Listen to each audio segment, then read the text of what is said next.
So welcome again.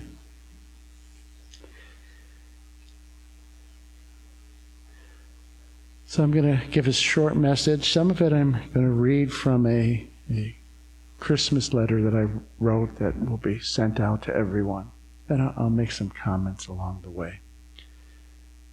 But I'll start with a conversation I had with a man a couple of weeks ago. And he said to me, clearly we're living in apocalyptic times. And I said, well, tell me what you mean by that. And he said, well, you know, the war in the Middle East, the war in the Ukraine, the climate crisis, and all the tribalism in the world. He said, I sincerely believe that the world is coming to an end very shortly. And I said, I don't think so. He said, well, why don't you think so? And I said, because of Christmas.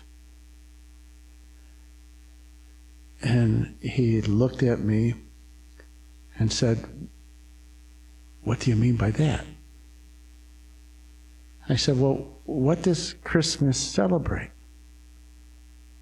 It's not just about a baby in the manger. It's not just about some sentimental celebration. It celebrates God's absolute entry into time and space.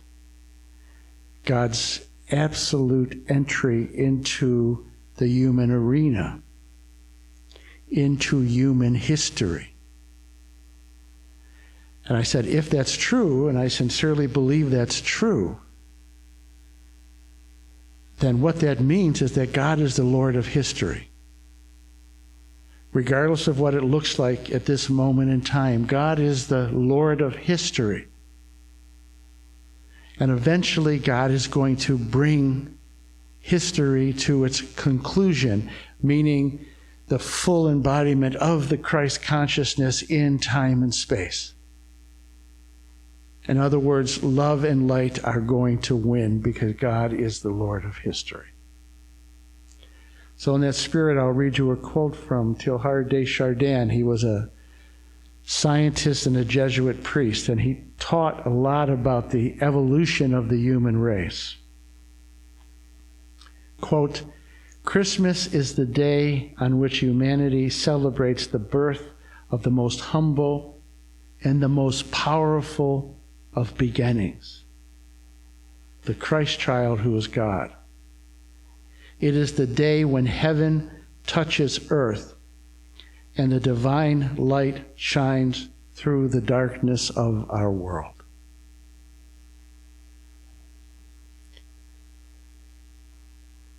Yes, the birth of Christ proclaims a profound truth. God became one of us. And this means that God entered into the drama of human history. Now I want you to take that on two levels. God entered into the drama of the collective history of humankind, but he also entered into the drama of our individual histories. God is embedded in everything and in everyone at some level. We can never be where God is not. St. Bonaventure said, God is a circumference that has no limits, yet God's center is everywhere.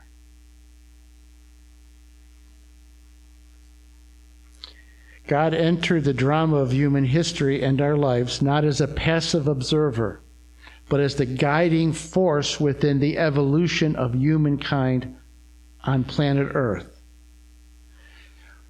Whether we are referring to princes, presidents, or everyday people, we are not ultimately in charge of the evolutionary process.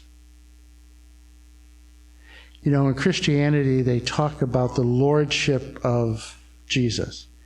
And I'm going to interpret that through Yogananda's lens. What they're referring to is the Christ consciousness. And the Christ consciousness is the Lordship, so to speak, because it is the Christ consciousness, the mind and the heart and the being of God in history, in time and space, that is leading everything towards its ultimate conclusion, towards its ultimate evolution, towards an ultimate divinization. We all have our parts to play in this drama, but we are not in charge of the drama. The politicians are not in charge of the drama. The billionaires are not in charge of the drama. God is in charge of the drama, and ultimately God is guiding the course of our collective evolution and our individual evolution. That's what that whole concept of the Lordship of Jesus means. It's underscoring the role and the force and the grace of Christ consciousness, the Krishna consciousness, the mind of God permeating creation. Therefore, a little humility is very helpful. So we are not ultimately in charge of the evolutionary process. This is God's doing. It was in this spirit that Dr. Martin Luther King stated, quote, the arc of the moral universe is long, but it bends towards justice. The arc of the moral universe, which is the Christ consciousness, bends towards justice. In the end, truth, beauty, and goodness will prevail. Simply across the immensity of time, the loving force of God's truth, beauty, and goodness is slowly emerging within human history, even in the midst of the present darkness. This is not the context of the talk, but if I had time and if this were another talk, I would point out all the positive elements of human evolution that we are experiencing. In spite of our challenges and troubles, this is the very best time in human history to be alive. It's the very best time. It's the most challenging time in some way, but it's also the very best time. If I were alive 300 or 400 years ago, let's say in Europe, we'll say in Spain, and I was trying to do the Assisi Institute there, the way I'm doing it here, I would have been burned at the stake. We are evolving. Clearly, wars and injustices do not arise from God's heart, but from our hearts. Yet the absolute power of God is continually working to bring good out of all circumstances. It's not that we don't have free will, we do, and we exercise that free will. And a large part of the time, we exercise it in the wrong way. God's power is God's love, and God's love is not limited by our choices. So God can work within the context of our decisions without ever violating our free will to bring out the highest good. And God is and will bring out the highest good within human history. The human mind that is limited cannot, I think, perceive that, conceive of that. But God is working to bring the highest good out of everything. This does not mean, however, that you and I do not have a role to play in the unfolding of God's designs for humanity. We do. As Yogananda tells us, quote, I urge you to celebrate truly the birth of Jesus by realizing within yourself his universal love, forgiveness, character, renunciation, and devotion, and by feeling the Christ love for all brother races and all living creatures. End of quote. When our hearts are aglow with that Christ impulse, with love, our hearts become an axis around which the city of God is being fashioned within time and space. I want you to think about that. When our hearts are soaked and filled with that divine life, that Christ impulse, they become an axis, a center around which God is building the city of God, brick by brick, stone by stone, one day at a time.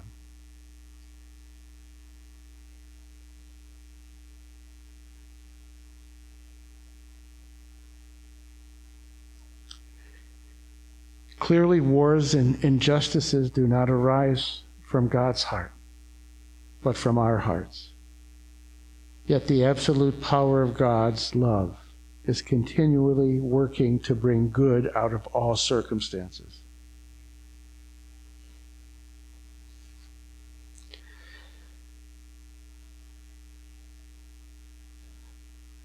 Therefore, we must constantly endeavor to safeguard the joy that is born of God's love. The dark powers attempting to poison human history want us to fall prey to despair because this is how they have their way with us. A joyless world is a hellish world. Joy is the antidote to history's monstrous nightmares. Yogananda tells us that God is ever new joy. One of Francis of Assisi's disciples came to him and complained about how dark the world was almost 1,000 years ago, and just the influence of the devil. And he was teetering on despair. And he said to Francis, "What do I do?" And Francis gave him a very simple but beautiful response. Cultivate joy. Cultivate joy. Joy is not a denial of the suffering.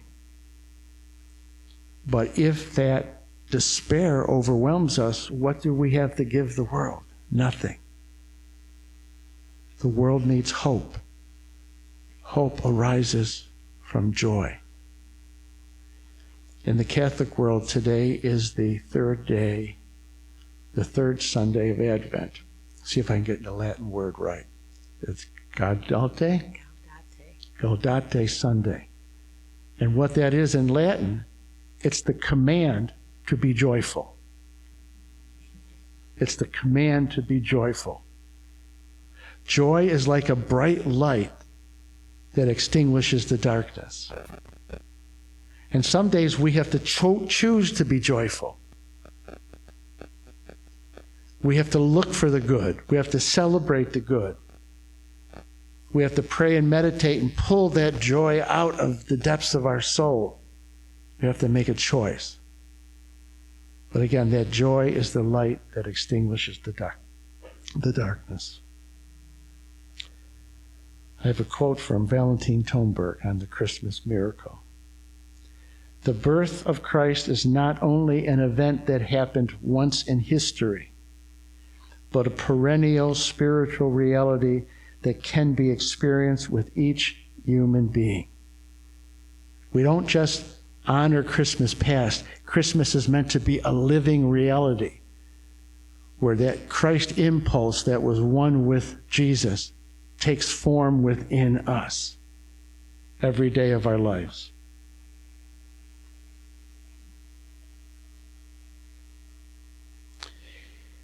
Christmas is, continuing with the quote, is but a perennial spiritual reality that can be experienced within each human being, an invitation to awaken the Christ consciousness within ourselves. In the birth of Christ, the whole history of humanity is being born anew and in us. I'll close with this thought.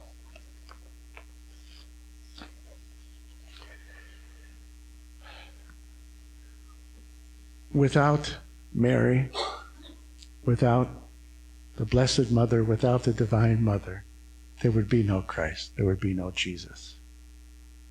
And that's true of all the great masters of history, the Buddha, Krishna. They came forth ultimately from the Divine Mother. So to make this Christmas celebration complete and to make its grace complete, we too have to honor the Divine Mother. We have to honor the Blessed Mother. Because it is from her that this Christ consciousness emerges. This Christ impulse is born in each one of us. So I'll close with this prayer that I wrote. Divine Mother, help us to fix our gaze not on the darkness, but the Christ light. Help us to love this light above all else. Help us to honor and love the bearer of this light, Jesus, with all of our mind, heart, and soul. Also help us to honor and love the great souls who reflect this very same light. Babaji, Lahiri Mahashaya, Sri Yukteswar, and Yogananda. Help us to recognize that this light percolates in the depths of our own souls, and that we too are called to be light in the midst of darkness. Divine Mother, in the Spirit of Christ, inspire us to love friend and enemy alike, to serve all of those in need, and to be a force for healing and reconciliation in the world. Divine Mother, in all humility, teach us to be nothing but embodied light. Amen.